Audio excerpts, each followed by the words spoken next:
Argument. లేకపోతే case చూడగానే judge గారికి తెలుసు అందులో ఏది రైట్ ఏది రాంగ్ అనేది, తీర్పు ఇచ్చి అవతల పడేయచ్చు. కానీ ఇలా మాట అంతా వింటాడు పాపం ఆయన.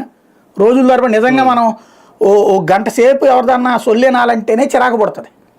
అట్లాంటిది ఏంటంటో అర్థం లేనటువంటి లింకులన్నీ పెట్టేసి బోల్డ్ అంత ఆర్గ్యుమెంట్ జరుగుతుంది, రోజుల తరబడి జరుగుతుంది. అంతా విని ఇచ్చే తీర్పు చిన్న మొక్కే కదా. కానీ దానికి ఎందుకు వింటున్నారు? న్యాయం జరిగింది, మా బాధ చెప్పుకున్నాం అన్నటువంటిది. అట్లాగే ఇక్కడ కూడా నీ సమస్య ఇది పరిష్కారం కాదబ్బా, ఇది చెప్పేస్తే నచ్చదు, చూద్దాం, నువ్వు రావయ్యా ఇదేందో కనుక్కో, నువ్వు రావయ్యా ఇదేందో కనుక్కో. అంత అయ్యాక అందరూ చెప్తున్నారమ్మా వల్ల కావట్లేదు, అయినా చూద్దాంలే అన్నప్పుడు ఏదో జరుగుతుందన్న ఆశ. అంటే ఒక హోప్ని కల్పించాలి ప్రభుత్వం. ఇక్కడ ఆ హోప్ కల్పించడం అన్నటువంటి పాయింట్నే చంద్రబాబు గారు చేస్తారు.